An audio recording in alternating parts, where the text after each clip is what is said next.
ఆంధ్రప్రదేశ్లో కేబినెట్ మంత్రుల అవినీతికి హద్దు లేకుండా పోతుందా? మంత్రుల పేషీలు అనేక ఆరోపణలు ఎదుర్కోవడం అందుకొక కారణమా? ఇలాంటి అనేక ప్రశ్నలు అయితే ఇప్పుడు ఉదయించక మానవు. ఇటీవల కాలంలో పలువురు కీలక మంత్రుల పేషీల మీద తీవ్రమైన ఆరోపణలు వచ్చాయి. ఆ క్రమంలోనే కొందరు మంత్రుల పిఏలను కూడా బాధ్యతల నుంచి తప్పించాల్సిన పరిస్థితి వచ్చింది. అందులో హోంశాఖ మంత్రి వంగలపూడి అనిత అయితే ఇద్దరు పిఏల్ని మార్చుకోవాల్సి వచ్చింది ఇలాంటి ఆరోపణల మూలంగానే. ఇతర అనేక మంది మంత్రుల పేషీల చుట్టూ, ఆ మంత్రుల పిఏల చుట్టూ చాలా తీవ్రమైనటువంటి అభియోగాలు వెలువడ్డాయి. తాజాగా ఏపీ ఇంధన శాఖ మంత్రి గొట్టిపాటి రవికుమార్ పిఆర్ఓగా పనిచేస్తున్న తేజ అనే వ్యక్తి ఆడియో ఒకటి లీక్ అయింది.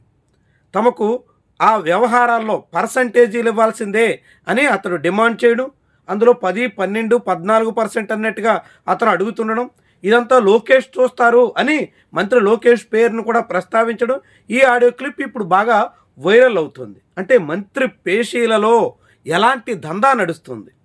ఏపీలో ఇప్పటికే రాష్ట్ర ప్రభుత్వంలో అవినీతి హద్దులు మీరిందనే అభిప్రాయం ఉంది. ఎమ్మెల్యేల నుంచి ఎమ్మెల్యేల పిఏల వరకు ఎవ్వరూ ఎక్కడా తగ్గడం లేదు అనే మాట అయితే వినిపిస్తుంది. ఆ క్రమంలోనే మంత్రుల పేషీలైతే అవినీతి అడ్డాలుగా మారిపోయాయా అన్నది ఇప్పుడు గొట్టిపాటి రవి వ్యవహారం ద్వారా వెల్లడవుతుంది. ఇలా మంత్రుల పేషీల నుంచే పెద్ద మొత్తంలో కమిషన్లకి నేరుగా డిమాండ్ చేస్తున్నటువంటి వైనం కలకలం రేపుతోంది. చంద్రబాబు సర్కారులో అవినీతి ఏ స్థాయిన పెచ్చరిల్లిపోతుందో ప్రస్ఫుటంగా చాటుతున్నట్టు అవుతోంది. అయినప్పటికీ కూడా ప్రభుత్వ పెద్దలకి ఎక్కడా చీమ కుట్టినట్టు కూడా కనిపించట్లేదు. జగన్మోహన్ రెడ్డి హయాంలో ఏదైనా జరిగితే గగ్గోలు పెట్టేటటువంటి మీడియా కూడా ఈ వ్యవహారాలని పూర్తిగా కప్పిపుచ్చే ప్రయత్నం చేస్తుంది. కానీ ఎంతగా కప్పిపుచ్చినా అసలు వాస్తవాలు చెదిరిపోవుగా.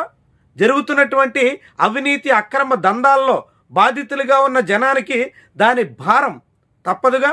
అలాంటి సమయంలో జనాల్లో వ్యతిరేకత అనివార్యం అనే విషయాన్ని ఈ ప్రభుత్వం పెడచెవిన పెడుతోంది.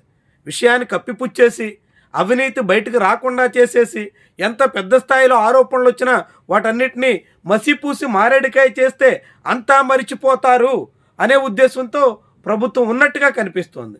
కానీ ఆ అవినీతి అక్రమాల తాలూకా ప్రభావానికి గురైన ప్రజల్లో పెరిగే వ్యతిరేకత చాలా తీవ్రంగా ఉంటుంది.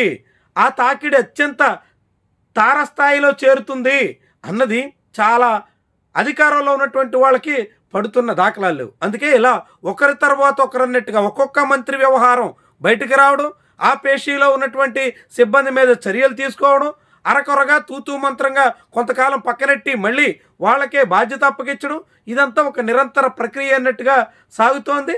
ఆంధ్రప్రదేశ్లో ఇక అవినీతికి అడ్డే లేదు అనే చందాన వ్యవహారం నడుస్తోంది.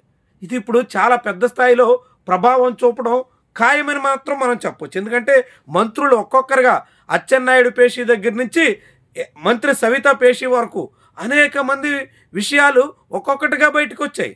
చాలా తీవ్రమైనటువంటి దుమారం రేపాయి.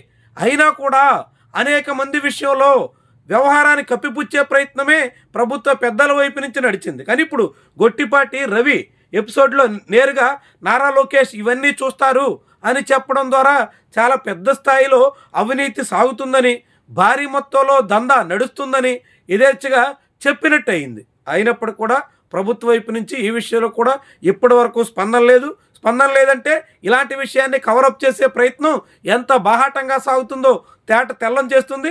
ఎంతకాలం కవర్ చేసినప్పటికీ ఆ అవినీతి కారణంగా కంగుతున్నటువంటి నష్టపోయినటువంటి వాళ్ళ విషయంలో మాత్రం అసంతృప్తిని, అసహనాన్ని ఈ ప్రభుత్వం ఖచ్చితంగా అనుభవించాల్సి ఉంటుందన్నది నిస్సందేహం.